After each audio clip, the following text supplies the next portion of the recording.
Holy cow, welcome back to another Box Score Geek show. I'm your host, Dre Alvarez, and we are going to play a game again with returning champion Greg Steele, and we'll talk a little bit about the NBA bubble. As mentioned, I'm your host, Dre Alvarez, found most places as Nerd Numbers. We are produced, co-hosted by our voice of God, man of many hats, Box Score Brian on Twitter. Say hey, Brian. What's going on, guys? I'm excited for round two. The show we did last month was really fun with alternate scenarios, and this will be fun as well. And as mentioned, just the Greek god of stats, that is his name, Greg Steele, the returning champ. I think I nicknamed it or named it Analytics Pickup. So the idea is this is a game, which we'll get into. I figure what we'll do first is we'll talk a little bit about the bubble. I had like two high-arching points just to date ourselves in the show. It is, looking at my watch, September 7th, which is round two of the NBA playoffs in the Florida bubble happening in the midst of the 2020 guest book of the 2020 corona pandemic in the United States. The NBA is the only thing in the United States that's working okay in the pandemic, and even that's a little spurious. We'll talk that a little. We'll get into our game. So I figure I'll let myself talk a little more, and then I'll let you either Greg or Brian jump in. But just for the bubble, I wanted two overarching points, just because I didn't want to forget them. Brian, you and myself were kind of chattering about this recently, which was there are no Gokus point. For those that don't know, there's a show from the 90s called Dragon Ball Z, an infamous one of the first animes that was transferred to the United States. And in it, the prolific character is Goku. And a common storyline is that Goku is injured and has to heal, and that our heroes are kind of holding serve until Goku can come back and save the day. And Goku's superpower is essentially anytime he is beaten, he recovers to the skill of the person that beat him. So it's kind of a cheat code. Now, in the NBA playoffs, many people view that, right? If Kevin Durant is out injured, if Russell Westbrook is out injured, if Giannis Antetokounmpo is out injured, well, they're going to come back and they're going to save their team. And we've seen time and time again, you, Brian, the Ultimate Warriors fan, with both Klay Thompson and Kevin Durant have seen a player rush back from injury to save the day to go down injured again. And it seems like in this NBA playoffs, we're seeing that all over again with Giannis, who was injured after game 3 of round 2. It looked like he was limping after. People said he had a sprain. He came back, got a much worse sprain. He's been walking around a boot. People are questioning if he'll be back for game 5. Russell Westbrook was dealing with injuries, came back for round 2. Let's just say this. In game 2 of the Houston Rockets versus Los Angeles Lakers, no Westbrook and the Lakers are in a 2-0 hole. Russell Westbrook was the star player for the Los Angeles Lakers in last game. I think he went something like 4 for 15, only had a 4-2 assist to turnover ratio, and I think had 7 turnovers. So, or not 4, but yeah, he had like 7 turnovers and shot horrendously. So let's just put that out there. I figure, Greg, I realize I didn't give you as much time to chat after introduction, so I'll let you say hey as yourself, Greg Steele, comment on that, get our next point, and then we'll get to the game. Yeah, thanks for having me on, guys. This I did get to come back because I won the last round, and I won. So you stay, you play, you stay. But yeah, it's been really painful for me watching the second round series, as Dre said. Watching my Rockets play 4-on-5 is on the offensive end is tough. And I was texting a buddy of mine. Actually, it's been interesting to see their offensive scheme kind of collapse in upon itself. They insist on having Westbrook stand on the 3-point line when no one's guarding him. It's not that they're not guarding him on the 3-point line. They're not guarding him 12. Very surprising that they even had any success in game 1. And then, of course, a huge surprise out east with Miami putting such a solid thumping on Milwaukee. Of course, partially due to Mike Budenholzer's reticence to play his stars for 40 minutes in the playoffs. Don't know what's up with that. I don't think anybody knows what's up with that, but it's been a notable story. So that's my only comments from the bubble. It is an interesting one on that, which is he is a Greg Popovich disciple, and I think Greg Popovich is another one of those people, similar boat, where I don't think people realize that despite him being an all-time great coach, every metric, every analyst agrees with this, and his success, right? 5 titles. Popovich actually underperforms in the playoffs relative to what you would expect out of his squads. He's been upset multiple times, and it was for the exact same reason, right? I think one of our key examples we have is against the Oklahoma City Thunder. One of the years that the Spurs were one of the greatest teams ever on paper, they lost to the Thunder. They didn't even make it to not Eastern, that'd been weird, the Western Conference Finals against the Warriors, who are also having a historic season that year because they lost to the Thunder. And when we ran the numbers, basically what it revealed was exactly what you're saying. The Thunder said it's the playoffs. So Kevin Durant, James Harden was gone at that point, but Kevin Durant, Russell Westbrook, the other starters, they're going to play 40 plus minutes a game. And Popovich played a regular season rotation, and as a result, lost that round. So it's very frustrating because it is without doubt in my head that Budenholzer, and I hope I'm saying it right, it's either Budenholzer or Budenholzer. I hear people say Budenholzer. Budenholzer. So hopefully I'm getting that right. Thanks, Brian. And then Popovich, it's frustrating that you're like, these are amazing coaches, and that is like a 101 rookie mistake to make. It's painful. And then the other just kind of point I wanted to make out the bubble is like, this isn't normal. And I just want to throw that out there because I realize as a sports fan, I keep falling into the trap of viewing this as normal. And if there was, I'd say any playoffs, there are plenty of excuses for why a team lost, right? We're talking the best teams against the best teams with thin margins, which means an off-shooting night by a star player is the difference between surviving and advancing versus losing in 7. But, listening to, say, the Denver Nuggets coach like Mike Malone talk about missing his family, it's been 60 days without seeing his family. And then on the flip side, LeBron James, who has the ability to bring his family in, saying, I'm not going to bring my 3, I think he has 2 teenagers and slightly older kid. And he says, I'm not bringing them to stay in the bubble because he's like, they're just going to stay in a hotel. And that's not fun for them. And that's not what they want to do. So this is not a normal environment for people to be in. The numbers are off the charts. We've never seen playoffs like this. The shooting numbers look ridiculous. Some of the players look great. Some look horrible. Some are recovering from COVID. So I just want to make sure when we're kind of commenting on the playoffs, despite how easy it is to flow back into that business as usual, we're critiquing players, et cetera, to just note this is so not normal. And I think as sports fans, we all want some normalcy. And I'm there with you, but just it's kind of important to remember when we do that. Yeah, agree. I have to confess one thing, though, guys, before this goes on too long. I'll admit that I was dead wrong about the NBA and how the bubble would succeed or not, especially after listening to the interview with Ari Caroline, who's, an expert on this kind of thing. And yeah, they've done it better than any other league in North America. And they even helped develop rapid testing that the whole country's going to use. So I'm just shockingly surprised how well the NBA is handling this. And of course, it's self-interested. I'm not going to lionize them or anything, but just any kind of competency, self-interested or not, is nice to see these days.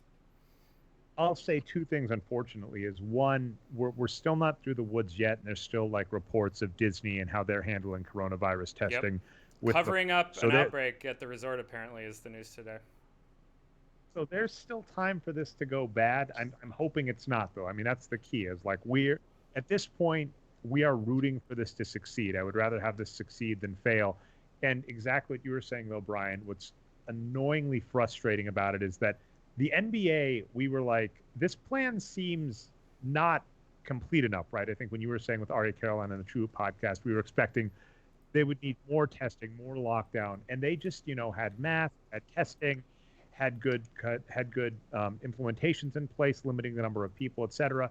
And that's enough, which as an American citizen should make you frustrated to go, how little our leadership had to do to handle this better is very small, and they didn't do it. And Greg, you and I are in 2 interesting state situations where I'm in Wisconsin, you're in Texas. The Texas government, the governor is just terrible there.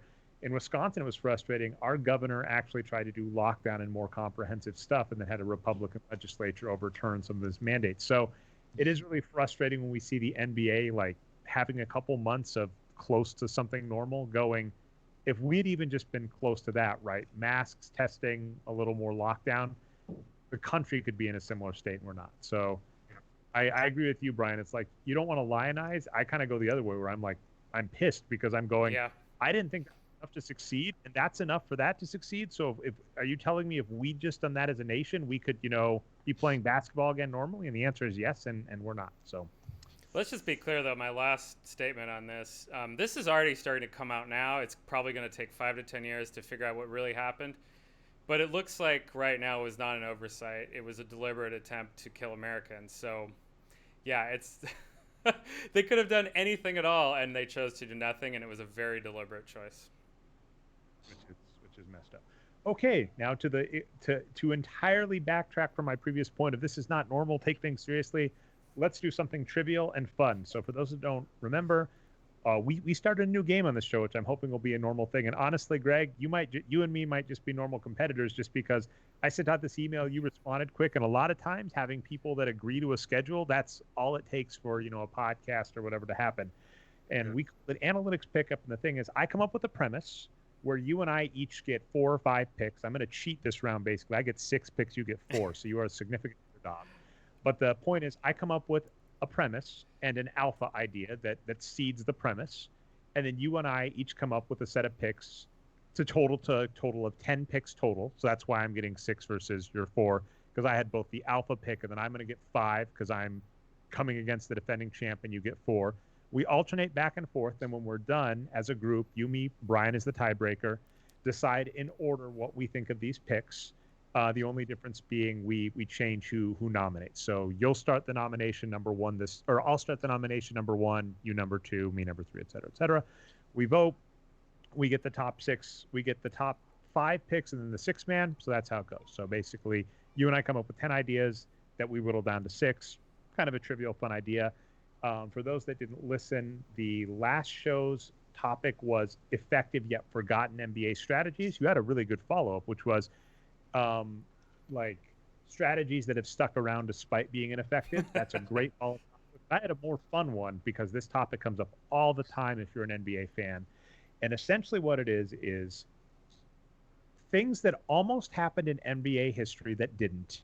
Or, you can use that both ways, right? Things that almost happened that almost didn't happen, and things that almost didn't that didn't happen that almost did happen. So take either. Both are legal. That would have greatly changed the history of NBA landscape. And this is very open-ended. This can be injuries, this can be trades, this can be individual games. My kind of bigger thinking, because I'm kind of going galaxy brain on this, is like changing the entire landscape of the NBA. So a single game, it's kind of harder for me to believe that always would necessarily do it. But I know my picks, and Greg and I we don't know each other's picks yet, so it's entirely secret. So I look forward to being surprised. And the seed idea for this is, what if the NBA had let Steve Ballmer purchase the Seattle Supersonics? Those that don't know, Clay Bennett is the owner of the Oklahoma City Thunder, previously the Seattle Supersonics. They basically held up the state of Washington to get them upgrades to the Key Arena. Washington said no. So Clay Bennett said, if you're not going to pay for it, I'm going to move to a state that will. The Oklahoma said, we're willing to do it, and had recently done this with the New Orleans Hornets, I believe, at the time. They've turned into Pelicans. I hate New Orleans for all their different names. So Clay Bennett said, if you're not willing to pay, I'm going to move to a state that will. Oklahoma said, we'll pay, and they moved out. Steve Ballmer, though, had been working to put together a deal to purchase the Seattle Supersonics and keep them in Seattle. Now, if that happens, Seattle keeps the Seattle Supersonics. They have Kevin Durant, James Harden, Russell Westbrook, and Serge Ibaka. They've got Steve Ballmer, an owner that we've seen in the Clippers is absolutely willing to pay. I think he ended up paying $2 billion for the Clippers. I believe that's the right number. Tell me if I'm wrong. And then we've also seen him willing to spend money on that team since then. So that team doesn't let James Harden go, because don't forget, the Oklahoma City Thunder made the NBA Finals, were actually the favorites on paper. But it turns out in the NBA Finals, typically the newer team doesn't get the ref calls, less likely to win. So they didn't win against Dwyane Wade and LeBron James. But so they keep those players together. If that all happens right, there's no light years Warriors with Kevin Durant. LeBron James with the Heat maybe only wins 1 title. The West is entirely different, right? The Houston Rockets don't end up with James Harden. So this move on its own, I think, is one of the biggest changes in NBA landscape. If the NBA had kept the Sonics in Seattle, especially with the players they had, that is such a huge difference. And then, additionally, same thing with declining ratings, right? A team that is huge in Seattle versus in other markets, right? Oklahoma's a horrible market to have some of your marquee players in. So that's my take. And I was saying before the show, and then, I think I said once on the show, like, I don't think this gets beat as the number one pick, but it's the seed idea. So I was very excited. So I'll let you comment on that, Greg. And then I guess I also get the first pick after it. So that's kind of unfair. Yeah. So I totally agree. This is a huge one. Since you kind of leaked this one ahead of time, the thing that popped into my mind when I read it is, or what if the ownership situation doesn't change, but after moving, what if the Thunder acquire a bargain basement center in the summer of 2012? So at that point, they're paying Kendrick Perkins $10 million. The reason I'm picking on Kendrick Perkins here is because hindsight is 2020. In the James Harden deal, they got, I believe, 3 first-round picks, but the only one that really hit for them was Steven Adams. So out of all that, out of trading James Harden, what they actually got, except for a little extra draft capital, was just a center to replace Kendrick Perkins.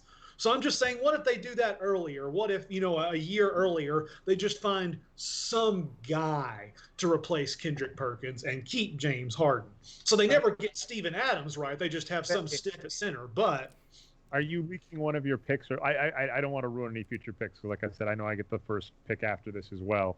But that if you're saying what I think you're saying, that one almost made my list as well.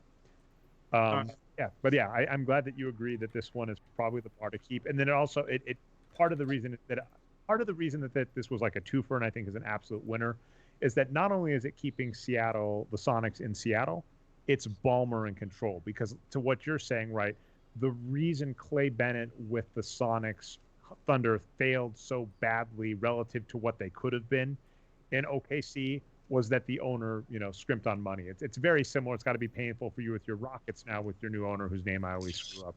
Yeah, it's got to be painful when you're just like, oh my God, just spend a little bit of money. Similar idea, right? It's not going to make the list because it's too fresh in our memories. But Malcolm Brogdon on Milwaukee, it's like, spend the money and win a title. Don't cut corners when you're so amazing. Okay, but anyway, I actually do think this next one has the potential to beat this one.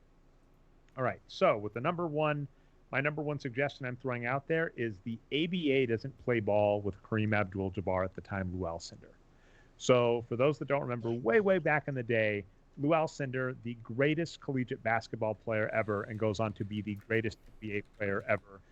We've got recency bias, but he is the all-time leader in points, all-time leader in regular season MVPs with 6. He has the widest span between, oh my goodness, my cat agrees with me entirely. He has the widest span between finals MVPs in NBA history. Won one with both the Bucks and with the Lakers. And he won one with the Lakers when Michael Jordan was in the league. So that should tell you the era. He was still good in Michael Jordan's era. So arguably the greatest player ever, basketball player if we're talking collegiate and professional. But what happened is there used to be a rival league to the NBA called the ABA, which actually got a lot of the great talent that then would go on to the NBA. After this pick, I'm going to have to mute myself and go kick my cat out of the office. But anyway, at the time, the ABA was trying to get Lou Alcindor onto the New York Nets. And we can also recognize as a market, the Nets are a much better market. New York is a much better market than Milwaukee. And they had even done psychological profiling, and what Lou Alcindor said at the time was, and I'm going to just call him Kareem, because that's his name after. So, he was Lou Alcindor at the time, and I'm just going to, from henceforth, refer to him Kareem. That's the name everybody knows by. But Kareem Abdul-Jabbar basically said he was going to take one bid from each league, and whichever bid was the best, he was going to go with that. And the ABA had the idea of, oh my goodness, we're going to put $1 million check in a briefcase. We're going to slide it across. We're going to say $1 million. You play with the Nets. Game over. Right? Easy. And their profile said Kareem wasn't going to bargain. He wasn't going to take second chances. So they had no choice but to get this. This is the Patrick Picasso principle. For those that don't know, that's the idea of if you see a great value, Picasso is the example Patrick brings up, but in the NBA, right? If you see Anthony Davis, you don't start bartering. You just get Anthony Davis. The ABA had that opportunity, but then at the last second, instead of sliding the $1 million check to Kareem Abdul-Jabbar, they decided to barter with him. the Bucks had a better offer. He said, I'm going to the Bucks. And that's all she wrote. Now imagine if instead of ending up in a horrible market in the Bucks, so bad that don't forget that Kareem eventually did demand a trade and ended up in LA, he just starts in the Nets and then goes on. And I believe the Nets also, right, ended up with Dr. J. Irving. So that could have been one of the greatest teams ever with two of the most amazing players. Dr. J was the ABA and was a great NBA player. That could have changed the landscape of how well the ABA fared going forward. Could have changed the landscape of what the Nets looked like coming into the NBA when they eventually merged. Could have changed the landscape, right? There's no Bucks winning multiple titles. There's no Showtime Lakers. So this I think has the potential to be one of the huge situations in NBA history should it happen. And because some owners at the last second decided to get greedy, Kareem wallows in Milwaukee for a while, much like a current Defensive Player of the Year MVP player, instead of being in a great market and making a league look good. So that's mine, and I'm gonna be curious to see which one wins between this and Seattle. I'm calling my shot now, Greg. I cheated too. I mean, this is kind of unfair. Like I started it, and I'm like, I'm gonna lock in the first two picks. So you don't even have a choice. So I'll let you comment on it, Greg, and then you can actually see if you can blow me away with some of your picks. Hey, that's all right. MJ. Oh. Yeah, I think that's really interesting. Actually, it's close to Kareem in the draft and the ABA are sort of tangentially related to a couple of mine later on, so I don't want to spill the beans about that anymore. But you got to say that having Kareem with the Nets would have changed a lot, both in the ABA landscape and in the shape and nature of the merger later on. So, yeah, I totally think that's great. I think my number three, well, my number one pick, but the number three pick of the draft here, I think it's going to be a good one. Here's why. You think you know the answer to this what if, but I want to put it to you that you don't. The question. I'm loving where this is going. The question, what if Jordan didn't retire? What if Michael Jordan never went to play baseball? You think you know the answer. Already your mind is counting the rings. 4, 5, 6, 7, 8. 8 rings in a row. You're counting it up like that if Jordan never retired because you think you know the answer, but you don't. I like to drop a little fact on anyone who is not old enough to have watched basketball at that time.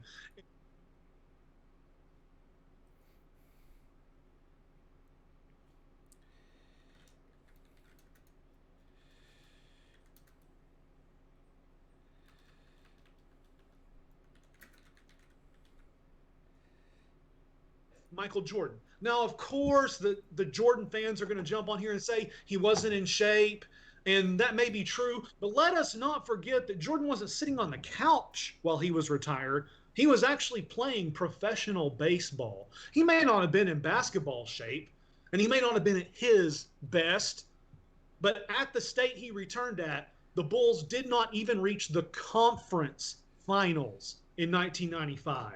So when I ask what if Michael Jordan didn't retire, what I really mean is what if Jordan didn't retire to play baseball and the Bulls didn't win those two titles in 1994 and 1995? What if, before they added Dennis Rodman in 96, what if they just weren't as good as the Orlando Magic, who, oh, by the way, also employed, besides Shaq and Penny, a whole host of good role players, 3D Nick Anderson and Horace Grant? What if they just weren't as good as the 94 Knicks, who won the Eastern Conference and who were a constant thorn in MJ's side throughout the Bulls dynasty? Or what if MJ had never retired and the Bulls won the Eastern Conference Finals both times, what if they also couldn't stop Hakeem Olajuwon in the NBA Finals? You rock, Ben. A team with a relatively weak starting center. So yes, Dre's right. I'm self-interested here, but I'm interested in the question as well, because what this really says is that we think that if you just give Jordan greater conditioning, he'll always win the championship during his prime, no matter what. What I argue is that he left a team with Scottie Pippen and Horace Grant. When he returned, albeit at less than 100% conditioning, he returned to a team without a power forward, and they lost in the Eastern Conference semis. The following year, when they added Dennis Rodman, who had fallen out of sorts in San Antonio, they once again became a championship team. So the reason I want to know what would happen if Jordan didn't retire is because I want to know, would we realize or would we say that Jordan needed our garbage man to help him out to win those championships if he had never played baseball and if the Bulls had not won those 94 and 95 titles? So the question is, what if Jordan never retired? But the real underlying question is, what if the Bulls didn't win the 94 and 95 finals even with Jordan playing full time? Well, this gets funny. Oh, I love this so much, Greg. So there's a ton of implications of the landscape here. One is the Magic don't get Horace Grant, and I think that takes them a little longer to be as good as they were, right? And that was part of what blew up Shaq and Penny, was that they got Horace Grant, they make it to the finals, they're the overwhelming favorites, and Hakeem Olajuwon is brutal. Has there been a bigger, there's got to be sense, but like, he was just an assassin of some greats, right? I mean, did they go, they had to have gone through the Jazz at least once. If they didn't, I apologize for not remembering, but I know that basically David Robinson got torn down, Shaquille O'Neal got torn down by playoff Hakeem, just one of the all-time greats. And the Charles Barkley and Kevin Johnson sons as well, who I think were the 2 seed in the West that year. I could be wrong, but that is ridiculous. So what I'm saying, if the Magic don't have Horace Grant, they're not as good because Horace Grant's amazing. So they take a little longer, and maybe Shaq and Penny, because they don't have such high expectations on each other and don't get vaulted into the limelight. Because I think that very intelligently happened, right? I think with MJ leaving, the NBA is looking for the next big thing. So players like Grant Hill, Shaquille O'Neal, Penny Hardaway are starting to be christened the next big thing. And that was part of the turmoil between Shaq and Penny, is that they were both so big and whatever, that they ended up, breaking up too soon, arguably. So maybe they stay together and they're amazing. To your point, I think there's a very real shot that the Rockets still take it, right? They still take both of those titles. I don't necessarily think MJ sticking around does anything to Clyde Drexler demanding a trade. So maybe they take those. I think that actually helps Hakeem Olajuwon's standing all time, right? I think some people incorrectly view those 2 titles as asterisk, especially, like I said, he dismantled as a 6 seed a much stronger Magic, which was ridiculous. And again, took out the MVP, right? Took out David Robinson on the Spurs. Yeah. So I think if Hakeem Olajuwon either doesn't play MJ because they can't make it, or beats MJ in the finals, that does a lot for his legacy. As we've noted, a lot of the reason MJ gets the legacy he does is because of 6 finals MVPs. So if he doesn't get to 6, players like Magic Johnson, Larry Bird, and Hakeem possibly keep their standing above him. I absolutely love this one. That's going to be rough. That was, and I loved your point. You preempted it with the MJ pick, and then you MJ, which is effing brilliant, Greg. I love it. If you anything you want to say, Brian, or do you want us to just keep the ball going between me and Greg? No, we can keep going. All right, now if I need to. This next one, Greg, I'm going to admit this is the head scratcher, because I think it's a good pick. It might end up on the list, but I think I'm putting it higher. But it's just because it's one of those, same as you, homerism picks that's just on my head. What I'm going to bring up is the 2003 NBA draft. And by the way, this one alone, I could have picked like 5 from this list. What if the Denver Nuggets win the rights to LeBron James instead of the Cleveland Cavaliers? I have so many scenarios for what the Detroit Pistons could have done, but I'm gonna zone in on one, and it has lots of ramifications as well. So what if the Detroit Pistons, instead of picking Darko, pick Carmelo Anthony with the number 2 pick? This is huge for a variety of reasons. First, Carmelo Anthony was a starter on the Denver Nuggets and the primary scorer on the Denver Nuggets. And I've looked at this in the past, he was the best scorer on the Denver Nuggets for like his first 4 seasons. But by the time he's entering his veteran contract, there are players that are much better at scoring than him. They have J.R. Smith, they have Nene Hilario. They, of course, end up with Chauncey Billups eventually. Carmelo Anthony shouldn't have been the primary scorer on the Denver Nuggets, but he got that role very, very early in his career. I would argue picked up a lot of bad habits. We've seen Carmelo Anthony on Olympic squads, Carmelo Anthony briefly under Mike D'Antoni kind of pick better schemes. So if Carmelo Anthony goes to the Detroit Pistons, where he would probably have been a bench player, because don't forget the Detroit Pistons, I think had made 4 or 5 straight Eastern Conference Finals at that point. They go to the finals and win that year. And they have a starting five of Chauncey Billups, Rip Hamilton, Tayshaun Prince, the 3-and-D guy that Melo's not displacing. And, there's a question I could go either way. I think they had Mehmet Okur. They traded for Rasheed Wallace mid-season, and, of course, Ben Wallace at the 5. So I think there's a good chance Melo comes off the bench or, at bare minimum, takes a diminished role and possibly turns into a better NBA player. I think a lot of Melo's – I've got a potential future piece coming up on this. Melo developed a lot of bad habits, but they weren't bad habits in the sense that he was wrong for picking them up. They got him paid. But I wonder if he goes to the Detroit Pistons, if he learns other types of ball, and because he's behind established star players like Chauncey Billups, that, he develops better. He's under Larry Brown. That could have been interesting. Additionally, the Denver Nuggets allegedly were very, very interested in Dwyane Wade.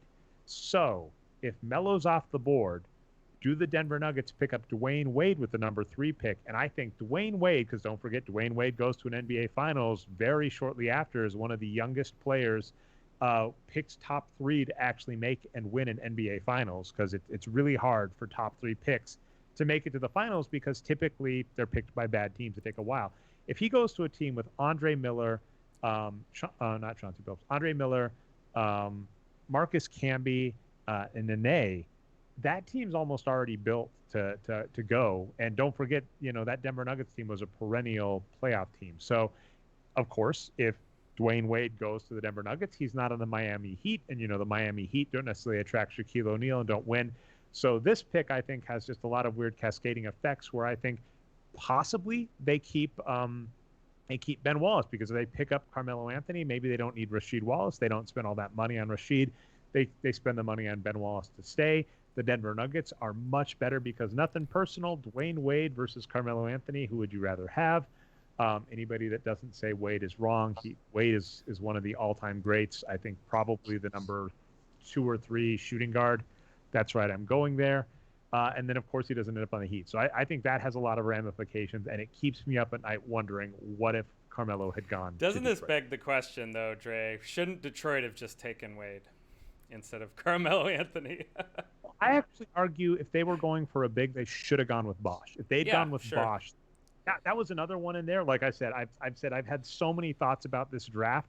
The real best pick, right? I think we argued Bosh was Rookie of the Year by wins produced. So had Detroit picked up Chris Bosh, I think things go a lot better for them, and that could have been amazing. But the one I was oscillating between Bosh to Detroit or Melo to Detroit, and because of my Nuggets background and knowing that the Nuggets picked Wade, had to go with Melo to Detroit. Any thoughts, Greg, or you can go? Yeah, I like it. That was kind of a rare instance of a champion, or I should say, in the modern era, a rare instance of a contender having a very high draft pick. One can think of the closest example in recent seasons was when Boston wound up with the number 3 pick. The number 1 pick that they wound up trading down, getting Jason Tatum. But at that point, the Celtics were not yet a contender. They were a playoff team, but not a contender. But at this point, the Detroit Pistons were, as you said, going to the Eastern Conference Finals every year. So it was rare for a real championship contender to have the number 2 pick in the draft. And like you say, in a draft where there were multiple Hall of Famers picked in the top 5, and the only pick that was totally blown was the Pistons picking Darko at number 2. So anything else might have changed the face of the NBA around that time if they had picked any of the other guys near the top of that draft. Agreed. All right, let's see what you got for number 5. All right, look, we're going to hop in the way back machine for this. And I told you, I hinted earlier I was going to talk some about During that time, Kareem was widely acknowledged as perhaps the best basketball player in the world. In fact, you can do some research. The NCAA briefly considered disallowing dunks because Kareem was the best player in the world but wasn't allowed to play in the NBA, so they didn't know what to do. UCLA went undefeated over and over, and there was nothing to do. So what if we just say, or what if we pretend, make believe, that was never the case, that Kareem was allowed to enter the NBA as soon as he was good enough to enter the NBA? Well, here's how that might look. Coming out of high school in the 1965 draft, the San Francisco Warriors have the number 1 and number 2 picks. Of course, they would pick Kareem Abdul-Jabbar with the number 1 pick. The number 2 pick, they selected Rick Barry in real life. Now, this was, for those history buffs who are tracking with me, this is right after they trade Wilt to Philadelphia. So perhaps as Wilt is going to the Philadelphia 76ers, the San Francisco Warriors have Kareem and Rick Barry. And maybe that changes the Western Conference at the end of the 60s. The next year, 1966. Sorry to jump in really quick on that. For those that don't know, Rick Barry notoriously hopped ship to go to the ABA and then came back to the NBA and won a title with the Warriors. So if he's on a team with Kareem, that's hard to leave. And to your point, you're kind of almost speculating a history where the NBA, instead of trying to right the ship against the ABA, actually just says, we're going to match you dollar for dollar, draft to draft, because that was what the ABA did. The ABA got rid of the age restriction, so they let in high schoolers. That was a key thing. There was I apologize for getting his name, but there's a famous court case about this that happened. I think it was Haywood. Yeah. But anyway, there was a famous court case where the ABA basically got the rights to high schoolers, but the NBA didn't play ball. So if the NBA just says, hey, you're doing it, we'll do it too, that also changes the face of how long the ABA sticks around, because what the ABA did is it kind of slowly acquired talent that way. And one reason, to your point about like Kareem probably doesn't want to go to the ABA because they're not as at that point reliant as the established. They're not as established with the word I was looking for. Thank you. So this is already good, but I want to let you finish. Sorry to jump in. So after Kareem's freshman year at UCLA, the New York Knicks have the number 1 pick in the 66 draft. And the team that he would be joining thereafter is probably well known to most of our listeners. This is the team that eventually wins the 1970 title, Willis Reed limping out onto the floor to make a heroic appearance. But this is a team with Earl Pearl Monroe. This is a team that during these years in the late 60s has Dave DeBusschere, has a number of valuable players. So the question then is, what if that team has Kareem? Do they go from winning 1 title in 1970 to being almost a powerhouse, almost a dynasty, just as the Celtics are leaving off? Do the New York Knicks become the successor dynasty to the Celtics if they get Kareem Abdul-Jabbar in 1966?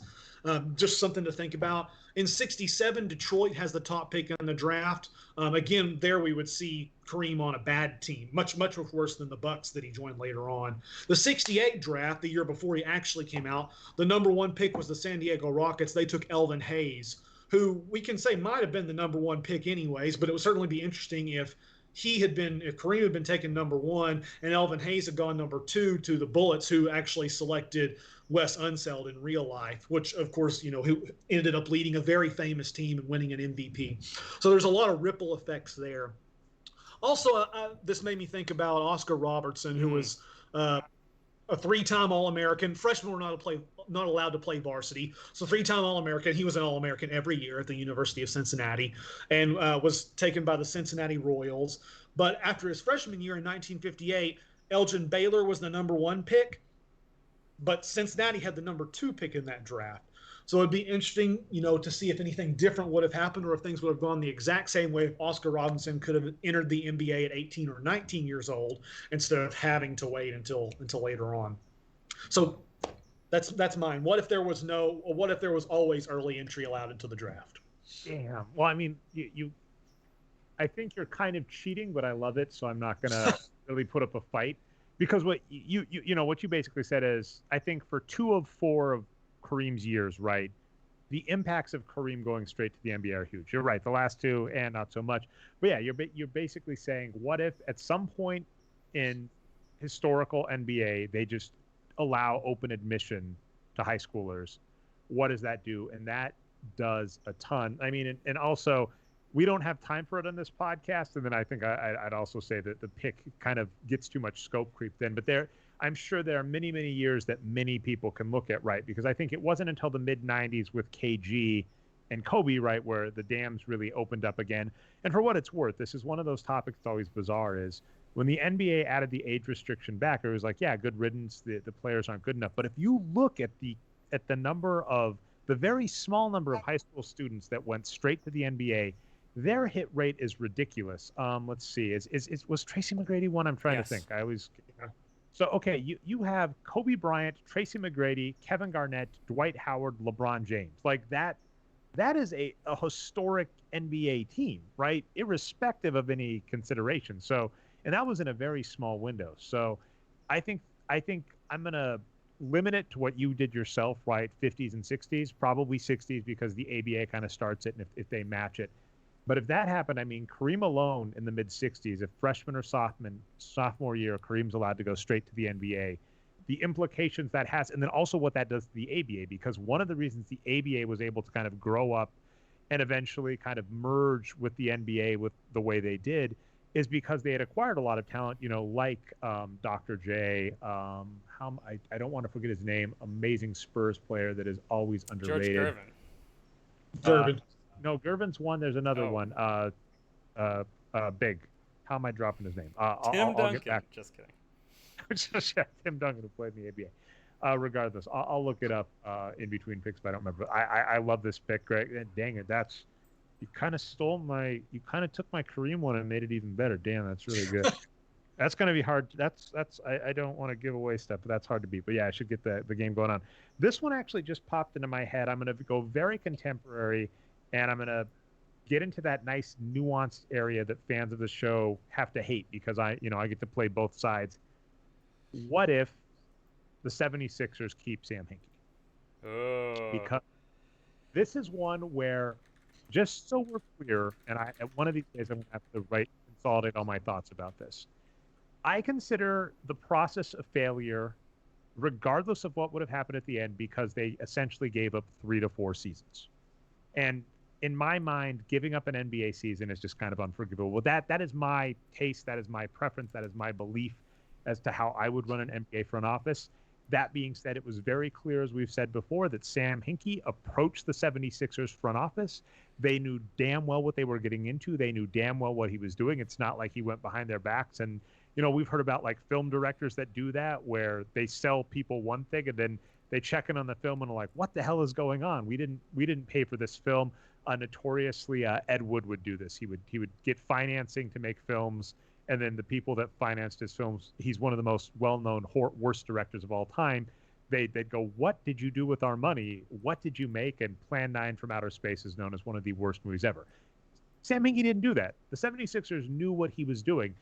And we've also agreed that it is unlikely that the 76ers willingly fired Sam Hinkie. I know he officially resigned, but he resigned after... I always mess up the Colangelo, Brian, but after one of the Colangelos was essentially put in as an advisor by the NBA. They were both Colangelos were involved with the 76ers. Brian was the son who I think was in charge. Yeah. So basically the NBA kind of pushes the Colangelos in. The writing's kind of on the wall that Sam Hinkie's not allowed to, he's not allowed to stick around for the number 1 pick, which turns into Ben Simmons. But if we just look at what the 76ers did after the end of Sam Hinkie's tenure, I would say officially ends with drafting Ben Simmons number 1. He resigned before then, but, that would have been his draft. And if we look at things like, you were already mentioning, right, a contemporary team, the Boston Celtics with the number 1 pick, the 76ers traded up for Markelle Fultz, which no legitimate draft expert thought was a good thing. No draft person we respect says it. And then I know one of the people we've complimented on the show, Lane Vastrow, right, Brian? I know he had worked or at least consulted with the 76ers, I believe. I hope I'm getting that right. I had a friend in a front office say he noticed the 76ers were picking was matching a lot of what Lane Vastrow was doing. And so the 76ers under, Sam Hinkie did do similar stuff. So imagine if the 76ers have the number 3 pick going into that draft with Jason Tatum. Do they let Jason Tatum go? Certainly they don't sign Al Horford for $30 million a year. Certainly Jimmy Butler doesn't walk out the door. Certainly they don't sign Tobias Harris. Ed Davis and J.J. Redick we thought were okay, but I think those were decent moves. With how we saw Sam Hinkie's ability to save money, and one thing we've argued is Sam Hinkie might have been saving money for one of the biggest explosions of cap space in NBA history, but he wasn't around to spend it. So I think if Sam Hinkie sticks around, there is a much different story because the 76ers with his blueprint almost made an NBA Finals. They were one unlucky bounce against Toronto, away from going to the Eastern Conference Finals. There's a good bet they could have maybe advanced to the finals from that. And whoever was coming out of the East was likely winning against the injury-depleted Warriors. So it would have been much different for me, right? Because I was, for years, the person bashing the process. So, of course, if the 76ers under Sam Hinkie go on to win 2 or 3 NBA titles, in large part, we say luck, because Ben Simmons is a transcendent talent. You could not have expected that. Same as Luka Doncic. Luka Doncic and Ben Simmons, I am fine saying the following. Any draft model would have picked them number 1 or number 2. You know, Luka Doncic, it's kind of hard to say, he's international, but any draft model would have picked them very high, but they are both far exceeding what any rational person could have expected. Sam Hinkie could have been a multi-title team, and that would have changed the landscape of the NBA. We seem to kind of infer, looking from the outside in, there were forces that were just going to prevent that from happening. But if it did, it would have been very fascinating. Yeah, so I'm in favor of the process, largely because I think the throwing away an NBA season is de facto what happens for teams that aren't in California or Florida or New York for large spans of the modern history of the league. Now, sometimes there are windows where that's not the case, where a team from another market can and does compete for and win a championship. But during times when, for instance, Kevin Durant decides to play in California, or LeBron James decides to go to Los Angeles, or something like that, I think LeBron James and Dwyane Wade decided to, and Chris Bosh all decide to play in Florida. I think it's sort of a good marketing job by the league, but not realistic to say every team has a chance to win the title. The reason why it's unrealistic is because the title is usually going to be won by the best team or the most talented team. There are upsets, sure, but the best team is going to have the best chance to win the title. And when the best talent is not accessible to a majority of the teams in the league, that's unrealistic to say every team has a chance to win it. So since Philadelphia is not in one of those places, California, Florida, or New York, I was just fine with them trying to access the best talent in the league through the draft. The thing that whenever I consider your statement or your question, what if Sam Hinkie was never fired? I look at where the Sixers would be if, from the moment Hinkie was fired, if they had simply done nothing. So instead of trading their entire war chest for Tobias Harris to give a Supermax contract to and half a season of Jimmy Butler, what if they had just done nothing? Kept draft picks, picked Jason Tatum, kept Robert Covington and Dario Saric, kept Landry Shamet, kept the draft capital that they expended in those moves to acquire Tobias Harris and Jimmy Butler. And then they would have added Matisse Thybulle to that group as well, because that was a pick that they didn't end up swapping. How good would the Sixers be now if they had simply done nothing from the point that Hinkie was fired onward? I think they would probably be a pretty good team. I would have liked to have seen them keep J.J. Redick, but I think given if you let them have those other players and say that they still have Saric and Carrington and Landry Shamet, that's probably enough shooters that they could have let J.J. Redick walk and still have been a pretty good team if they had simply done nothing instead of going all in on one playoff run last year. So I agree. And for what it's worth, that was our complaint about Hinkie pre the end of the process, which was he just didn't make the moves that we thought were needed to move a team into contender. I'm going to give a funny term that actually is the same word but has a different meaning in another sport. So in racing, drafting is when, and I only know this because I watched the Cars movie, by the way, I'm not a NASCAR fan, but drafting is when you basically stay behind another car and they cut down air resistance and you're able to basically gain speed or places in the race by staying close behind another car and losing air resistance. And there are geeks that do this on the highway too as well. And so the way in the NBA, to our kind of point about why you shouldn't give up a season, is we think you can always put together a playoff squad and wait. And a funny thing is, like the Denver Nuggets did this with the Philadelphia 76ers, you wait for another team to mess up. So you're essentially drafting. You're kind of staying in the middle of the pack. You wait for someone to make a mistake, like the 76ers offering up Andre Iguodala or the Denver Nuggets letting Andre Iguodala out the door. Both of those things happened. And then that's how you capitalize. So that's kind of the strategy we would take. We would take, for the because I'm being entirely facetious and funny, we would take a drafting strategy. You hold in the middle, you wait for a mistake, and then you move ahead. That's a similar strategy to racing. But to your point about like Sam Hinkie doing nothing, that was our complaint. We're like, you need to make free agent moves. And so you're saying, even if he didn't do that, which was our big complaint, we're like, he's an amazing person at drafting in the NBA draft. He just doesn't make the offseason moves we want him to. We still argue. My hypothesis forever has been, I have not gotten this confirmed, unfortunately, but my hypothesis was he was waiting for that huge salary cap explosion where Kevin Durant was available, for instance. You're saying they would be in great shot and a great spot, and I agree. So I think we're on the same page. It's just a question of if this makes a list or how high. You're on the board, Greg. All right. Hey, look, my next one is going to be a little bit similar and deal with almost a similar time frame to the last one, but it's more specific, more focused on one particular instance. In the 1956 draft, the leader of the a team that had won about 60 games in a row, the University of San Francisco Gales, did not go number one. The Dons. He went. The Gales is St. Mary's, a little bit to the east. I said St. Mary's. Yeah, thank you, Brian. Yeah.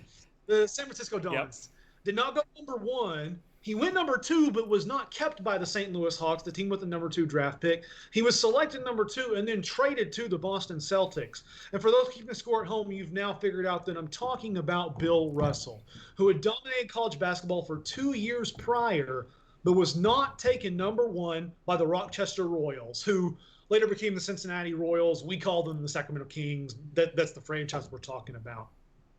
This franchise had the number 1 pick. They could well have picked Bill Russell, and later in the 1960 draft, they selected Oscar Robertson as their territorial pick.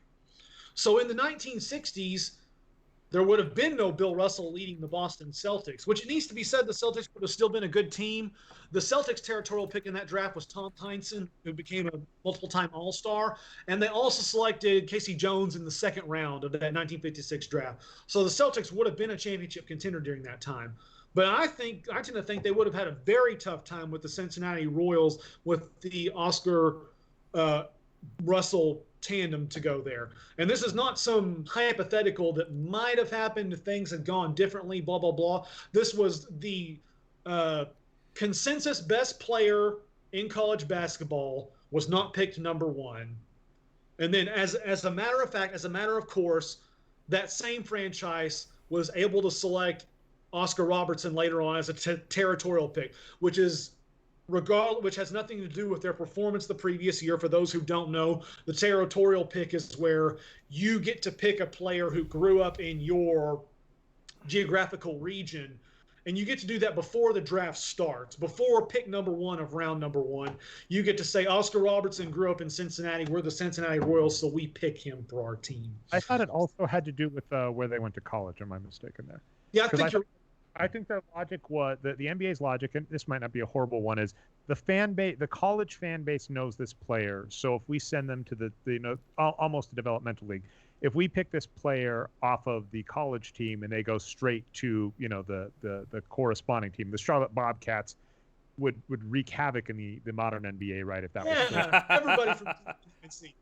But the same idea. People in North Carolina know this player, so we'll pick him. Actually, I think Steph Curry could have been a territorial pick then for the Charlotte if that was the case. But yeah, exactly that point. So what you're saying. So yeah, you're right. That and it was a cheat code. It was a very clever. I wrote an article about this forever ago. How it was a clever cheat code by owners to go, hey, we want rights to this player, and here's why we should have them instead of you, which was a lot of the old Carney days. Were you going to finish the Bill Russell story about why he didn't go number 1? Because it's one of my favorites.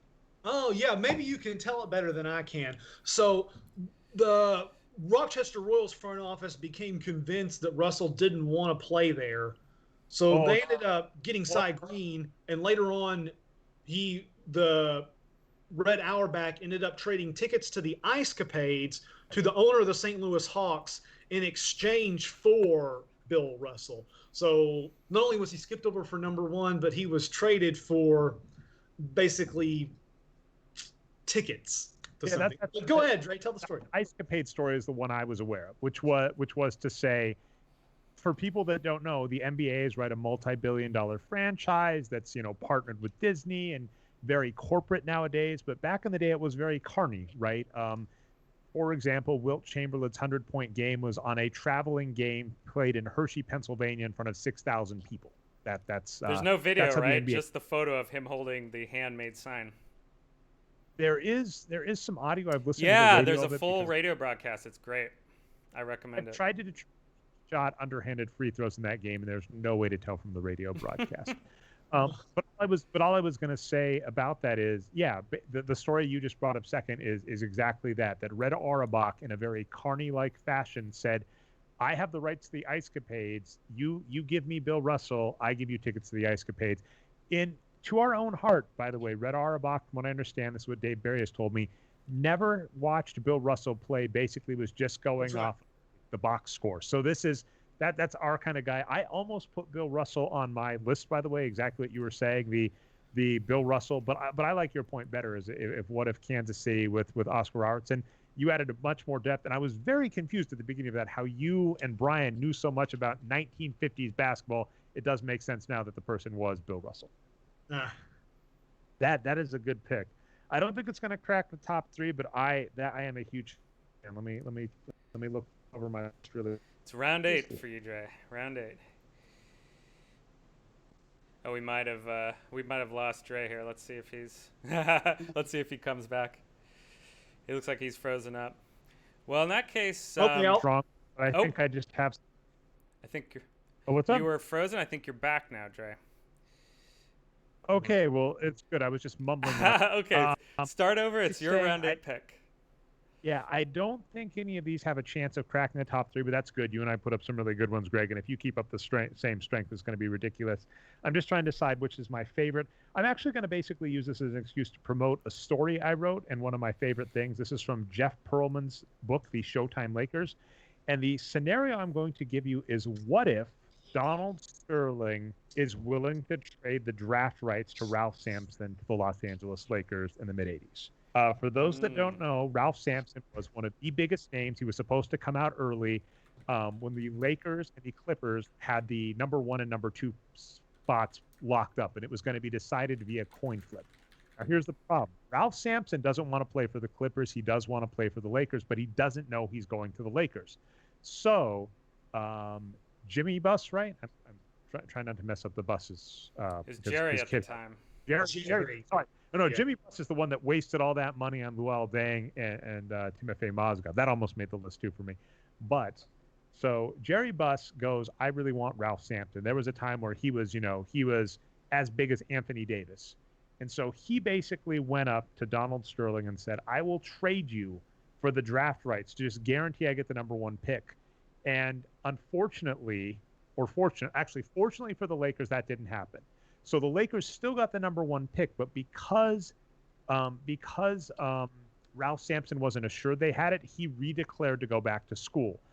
The Los Angeles Lakers ended up with James Worthy, which was amazing.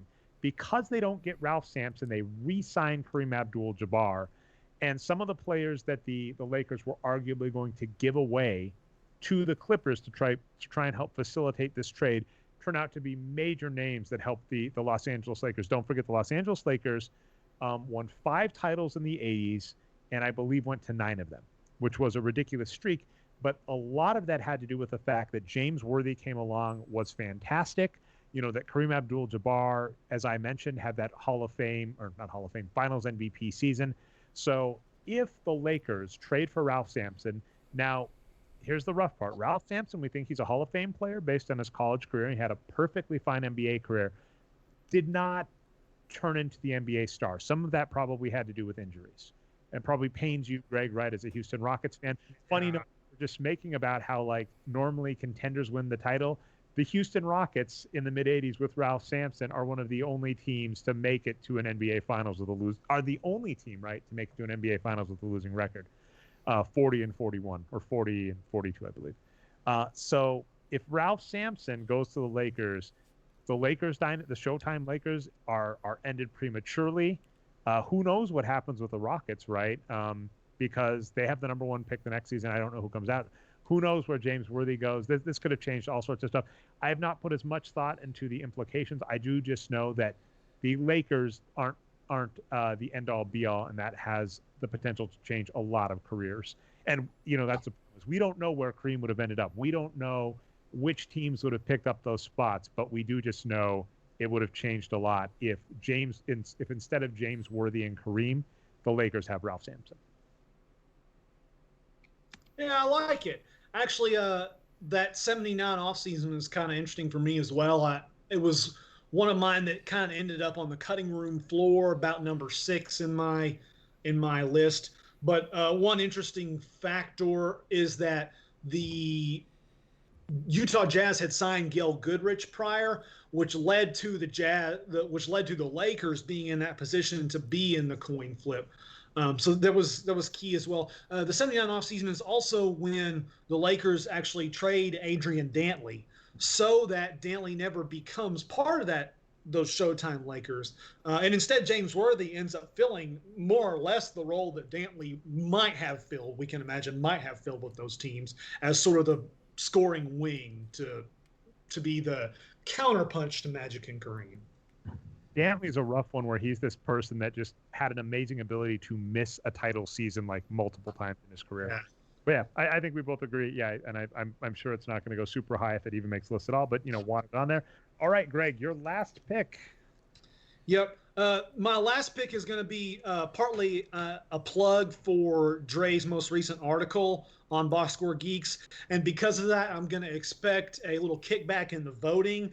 But Dre recently wrote about Tracy McGrady's prolific scoring in the game when he snatched victory from the jaws of defeat and scored 13 points in 33 seconds against the San Antonio Spurs. But, of course, this was later on in Tracy McGrady's career. One of the initial moments of his career was the summer of 2000. And what if is what if the summer of 2000 had gone differently for the Orlando Magic? Now, for those of you who know, this was when Orlando acquires Tracy McGrady and Grant Hill, both young, rising stars. They try to acquire Tim Duncan, but according to reports, they stumble right before the finish line, and Duncan stays in San Antonio. Now, after the fact, Jay's showing me he's got this on there. Now, after the fact, after Tim Duncan has won 5 titles in San Antonio, when people ask him about this 15 years later, he says, I was never going to Orlando. But of course, that's an easy thing to say after having won 5 titles there. That doesn't necessarily speak to Tim Duncan's frame of mind in the summer of 2000. That speaks to his frame of mind now. But more than just not getting Tim Duncan, think about this transaction by which the Orlando Magic acquire Grant Hill. It ends up being a de facto trade. You can maybe, those who were not alive then or were too young, can maybe think about this past summer with Jimmy Butler, how he was technically traded to the Miami Heat, even though he was never going back to Philadelphia. But there's parts that have to move around for salary cap considerations to make that work. Or think about just this past summer with Kevin Durant, who was technically traded to the Brooklyn Nets, although in fact he was just signing with the Brooklyn Nets. But D'Angelo Russell and a draft pick end up coming back to the Golden State Warriors. So the same type of thing. I have to cut in there. I have to commiserate with Brian, where it was very similar. The Nuggets lost Andre Iguodala to the Golden State Warriors. And had we just lost him, that would have sucked and hurt, but would have been better than what happened, which is we ended up trading away and got back, I forget the player, but a horrible player in return that was actually worse. And the same thing happened. It's like it would have been better for the Warriors to have just lost Durant and maybe got a salary cap exemption. Instead, you got back D'Angelo Russell and now Andrew Wiggins for that. So yeah. I commiserate, Brian, with you lose a star player, and not only do you lose the star player, your team trades the star player to make it work, and the player you get back actually makes your team worse as well. But in this transaction, to grease the wheels with the Detroit Pistons, the Orlando Magic end up trading a young backup center. That young backup center's name is Ben Wallace, who ends up leading the Detroit Pistons to a title. What if we just rewind reality and then hit replay on the sim? Because one can imagine there are other players Orlando could have included in that trade package that Detroit would have just as easily accepted as their payment for Grant Hill. And Orlando could have kept Ben Allegedly, Wallace. Amici was on the tape. Now we've looked into this because this exactly what you're saying, the Ben Wallace trade happened, and allegedly Ben Wallace was actually very similar to Grant Hill, where Ben Wallace said, I don't want to come back to Orlando, I want to sign with Detroit, and they did it just to make it work. But allegedly Orlando also offered, is it John Amici? John Amici, yep, center. They also offered up John Amici, and they were also considering that as well. So if hypothetically the Pistons pick what you're saying, if the Pistons say, yeah, we'll take John Amici, that's good compensation, and tell Ben Wallace, no thanks, and he goes and signs else. So in this scenario, it's kind of interesting. It's likely Ben Wallace doesn't re-sign with Orlando, but maybe with Orlando doing all the things you're saying, maybe he decides to come back if they do have Grant Hill, Tracy McGrady, and potentially we're going to say Tim Duncan. I've got thoughts on this scenario you are presenting as to how I qualified as a pick, but we'll get to that on my pick. Right, and then if no matter which branch you take, if Ben Wallace never goes to the Pistons, one has to wonder how successful the early 2000s Pistons actually are without their defensive anchor. Is this a championship level team with Chauncey Billups and Rip Hamilton? Because as Dre pointed out, they only acquired Rasheed Wallace late in the game. I believe they had been to the Eastern Conference Finals about 3 years in a row before acquiring Rasheed Wallace. So he's a late in the game addition.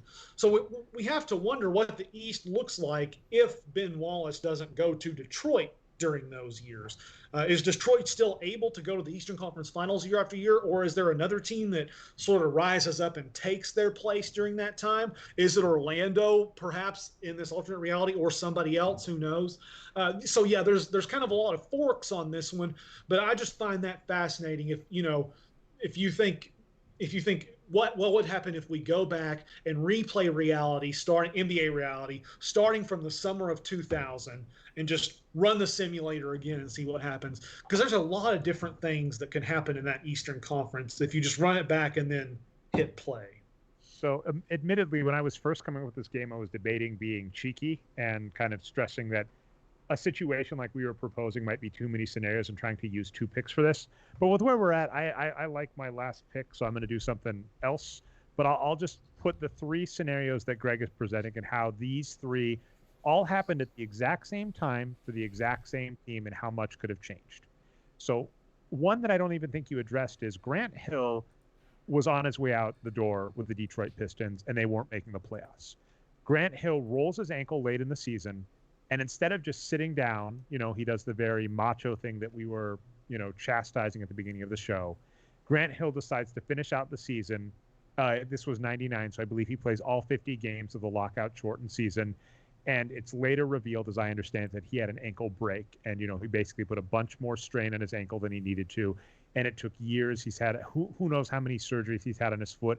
And it wasn't even until he basically ended up in Phoenix years and years and years later where he even looked close to his old self. He was super injured in Orlando. Goodish news is the NBA rules weren't as rough back then in terms of salaries. So he got, I think, an 8 or 9 year deal for like the max salary. So he didn't lose that on salary, but we lost that on some great Grant Hill play. So the first scenario is, what if Grant Hill shuts it down after he injures his ankle? I've also heard, what if Grant Hill had a different sponsor? Because I've heard the shoes he was on were notorious for not being good on ankles. So Fila's. All right, so I was going to say, what if Grant Hill sits down and doesn't injure his ankle worse, so he comes to Orlando fully healthy? 2, the specific scenario we've heard, the rumor mill, as you were saying, with Tim Duncan is, Tim Duncan allegedly said, hey, can my family travel on the team jet to games, because I like bringing them to games with me? And it's questionable whether this was Doc Rivers or someone else in the Orlando Magic front office, but they said no. And Tim Duncan basically went, I'd rather stick with the San Antonio Spurs, who are kind of more familial with me, than go to this corporate team that doesn't want to, treat me like family. So what if they say, absolutely, Tim Duncan, your family, you're where you go, your family's welcome, and Tim Duncan says, great. And so Tim Duncan signs. So that's 2. Grant Hill doesn't get injured. Tim Duncan agrees to sign. And then what you're saying, the third part of this scenario is, what if, for whatever reason, in the Orlando Magic sign and trade for Grant Hill, they don't pick Ben Wallace. They pick John Amici instead. They think they're going to get Ben Wallace. I think if they pick John Amici, Ben Wallace goes elsewhere. Or maybe Ben Wallace goes, holy cow, Tim Duncan's here, Tracy McGrady's here, Grant Hill's here. This looks like a team I want to be a part of. So if those three things all roll the Magic's way, they are a perennial contender for the early 2000s, which means maybe you don't get the Showtime, not the Showtime, like whatever you're going to call the Shaq and Kobe. Oh my goodness, apologies, Kobe. Shaq and Kobe Lakers. We certainly, as you're mentioning, don't get the Detroit Pistons. A lot, additionally, this team's probably out east. This team is probably stronger than the Nets that made it. Don't forget the Brooklyn Nets made back-to-back finals on the back of Jason Kidd, and they were below 50-win squads. This team, I think, is stronger than that. That changes a lot. As mentioned, when I was first putting this together, I was like, that's way too many things to cram into one. But you know what, Greg? We're near the end of the scenario, and I don't want to waste a pick on this because I like my last one, even though I don't think it's make the list. So I'm going to say summer of 2000s. I'm going to say the way I'm going to phrase this is, and I'm throwing one into yours as well, which is Grant Hill stays healthy. The Magic roll lucky sevens, Grant Hill's health. Don't trade Ben Wallace. Get Tim Duncan. And I love this. And I think this is kind of a supercharged one, but I think you've been very clever. You phrased it in just the perfect way. You said rewind the simulator on the summer of 99 or 2000, which is the perfect way to phrase it. So I'm going to let that in. And that is a super one. Okay, I'm going to end. We'll see if this one makes the list, but I just kind of want this out there because it's something that bugs me as well. I'm going to go to the 7 seconds or less Suns. For those that don't know, the Suns actually drafted Luol Deng, but then wound up trading away Luol Deng, I believe, for the draft rights that ended up being Nate Robinson and another first-round pick. So what I'm going to say is, what if the Suns don't trade away Luol Deng? They keep Luol Deng. If they keep Luol Deng, they don't need to sign Joe Johnson. And don't forget, Joe Johnson was Joe Johnson was this player that was, we would argue, overrated and overpaid, but a productive shooting guard for the Suns. Joe Johnson's face got broken. He got a broken nose, like a ball to the face. So he had to sit out in the playoffs 1 year that the 7 seconds or less Suns didn't go to. And then because he demanded a huge contract, they couldn't resign. They didn't want to resign him. They traded him away to the Hawks and got worse because the 7 seconds or less Suns, unfortunately, another one of these teams with a horrible owner that didn't like spending money. Another infamous trade this owner made is he traded away like Kurt Thomas for nothing, like Kurt Thomas and picks just for salary cap relief, which is egregious with a team that good. So if the Suns keep Luol Deng, that means that, one, they don't sign Joe Johnson, which means they stay stronger for longer. And don't forget, this is a team that sniffed the finals twice, right? Once against once against Kobe's Lakers, and once against the Spurs before Amari Stoudemire jumped off the bench. So I think if they keep Luol Deng, they keep their costs in control and get at least another 2 or 3 dice rolls to try and make the finals. And I think they make 1 or 2 finals, possibly go on. Possibly Luol Deng's face doesn't get broken like Joe Johnson's. And then, of course, the Hawks don't end up with Joe Johnson. So a lot of stuff changes up here. I think that could have changed NBA history. Make the 7 seconds or less Suns good. The specific scenario is the Suns retain the draft rights to Luol Deng. I love it. And actually, I think there's an unintended consequence here that actually also makes them better. Because I think if you have a starting small forward in place, then what actually happened doesn't happen. What actually happened was that after a really big playoff run, Boris Diaw showed up to training camp the next year and was, by all accounts, out of shape. And this was a kind of a thorn in their side that they should have, with Marion and Stoudemire and Nash, they should have a good core, but Diaw just isn't fitting and isn't in shape to push them to that next level. So I'm thinking maybe, if you have Luol Deng in place, then Diaw has to fight for playing time more often. So you even have more value from him as probably a bench player in that eventuality. He's probably a 6th man type. But having to fight to get on the court more, maybe he, is I don't know, more dedicated early in his career, as he certainly has been later in his career. But maybe he has some of that same mentality early on in his career, and maybe that pushes the Suns over the hump, having an extra starter and a better 6th man. And didn't Diaw end up on the Spurs eventually and played very well for them? Yeah, so then maybe he doesn't. Crucial. Spurs, yeah. So yeah, I didn't even think about that. I love it. All right, so let's just do a quick recap of our picks, and then we'll start voting. Number 1 is Seattle stays in Seattle with Steve Ballmer at the helm. Number 2 is the ABA manages to get Kareem by offering him $1 million to go to the New York Nets. Number 3 is Michael Jordan doesn't retire. I love that one. Number 4 is Melo goes to Detroit in the 2003 draft. Number 5 is what if the NBA sometime in the 50s or 60s allows high school players to go straight to the NBA? Number 6, Sam Hinkie stays with the 76ers. Number 7 is the Cincinnati Royals draft Bill Russell. Number 8 is the Lakers trade for Ralph Sampson before the 1983, 1984, whatever draft that was, draft. Number 9 is the Magic get all 7s in the summer of 2000. And number 10 is the Suns keep Luol Deng. So I'm going to actually cheat here, Greg, and I'm going to say you get to nominate whoever goes first because I got the first 2 picks. So all right, okay. These are some tough ones. This is a tough list. This is really good. And then Brian, as noted, Brian gets to either be the tiebreaker or, decision, convincer between us.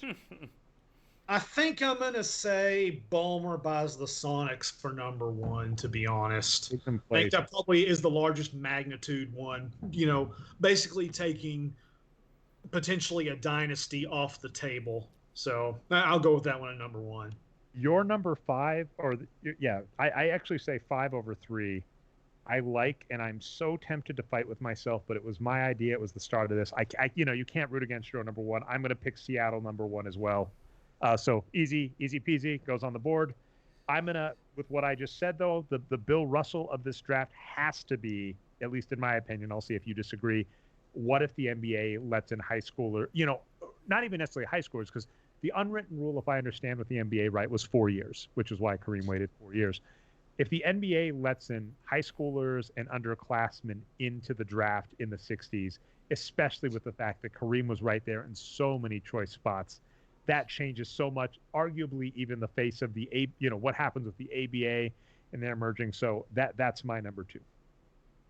Yeah, totally. And we didn't even mention it, but the NBA is actually letting talent out the door at this time. Wilt Chamberlain actually plays for the Harlem Globetrotters for a year before he's old enough to enter the NBA draft. So, we say if they had always allowed early entrants, Wilt even enters the league earlier. So, but yeah, I'm down for that one at number 2. I'll always vote for my own picks. So you won me over. Love it. Brian's not having to do any work, doesn't have to do any Scott fostering. No, I will say, though, that just to support what Greg is saying, in the last couple of years, there's been some stories surfacing that Wilt was secretly playing professional basketball as a 16-year-old under an assumed name to make some cash on the sides.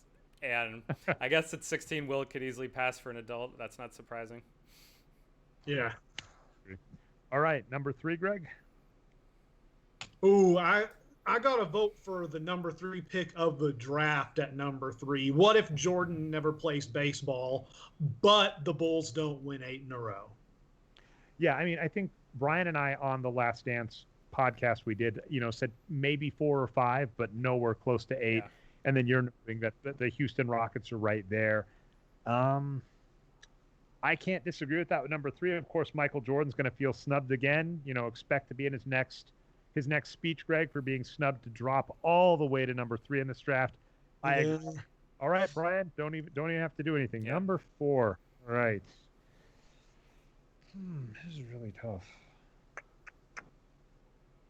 The one problem is I really like my Kareem ABA one, but your 5 kind of encapsulates a lot of that to me too, because a lot could have happened with Kareem there. As you're noting, he could have ended up in New York on the Knicks. I think it's a cheat code, but I respect it. So I respect the game, Greg. So I'm going to go with number 9. I'm going to go with the Magic roll all 7s in the summer of 2000. If we get Grant Hill, Tracy McGrady, and if we get Grant Hill, Tracy McGrady, Tim Duncan, and you're even being obnoxious to the possibility of Ben Wallace, if all 4 of those players end up on the Magic together, that's something. I love that one. So that's why I'm going to put it number 4. Yep, I like it. Done. All right. Next one, number 5. Okay, number 5. I'm going to nominate your what if Lou Alcindor or Kareem goes to the ABA. Here's why I was so taken by that. One of my others that ended up on the cutting room floor is what if there is no merger? What if the ABA will just never come to the table?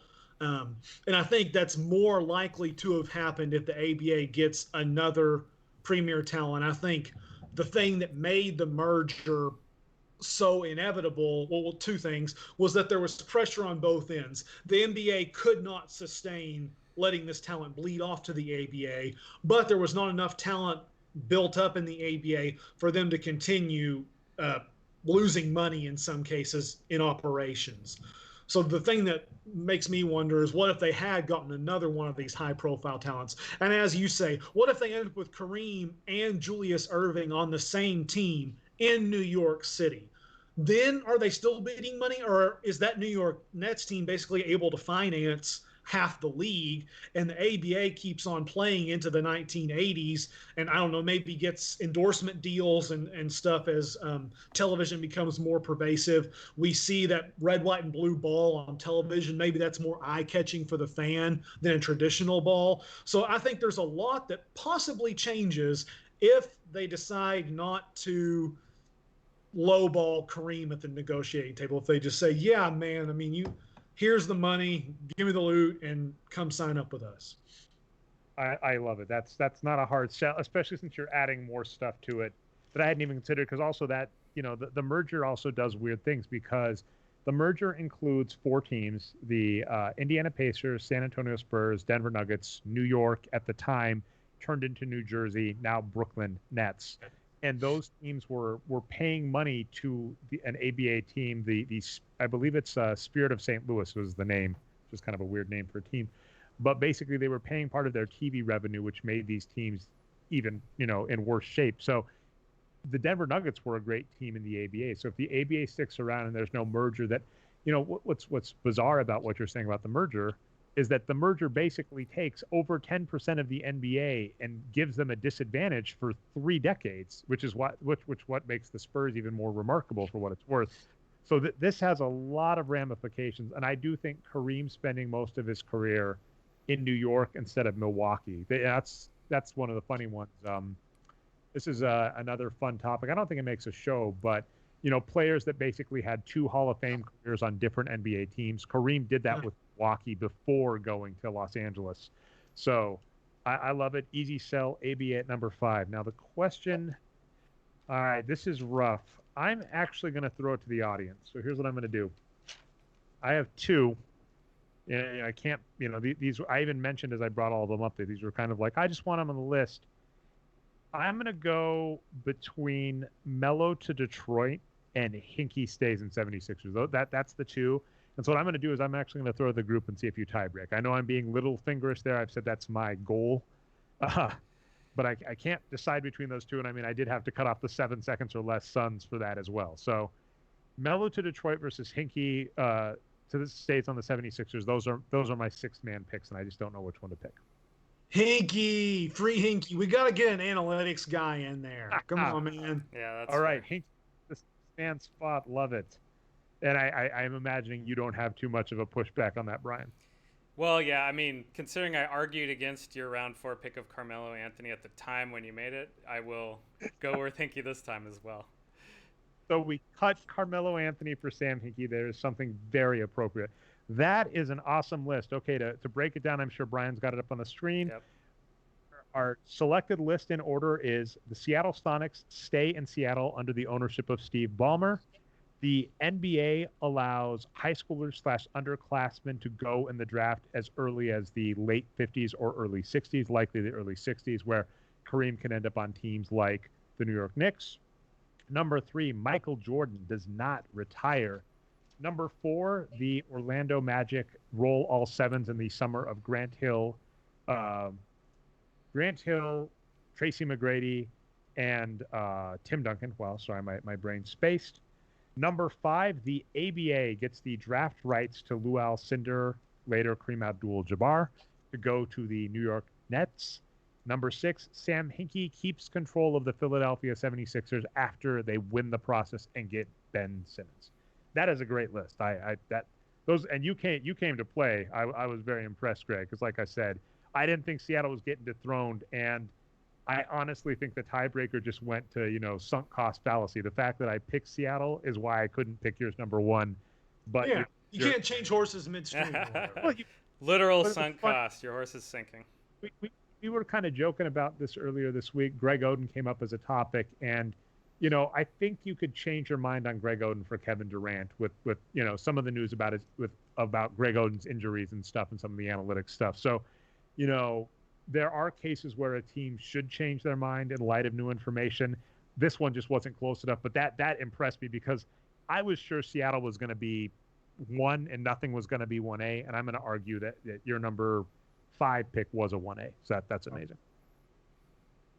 Hey, I had fun. I'm glad I was able to bring some value to the pod. There were a lot of things to think about. Like you heard me mentioning several times, I almost included this one, or this one was on the cutting room floor. So there was a lot of things that could have gone in here that are fascinating to think about. But I think we got us a pretty strong list, if I do say so myself.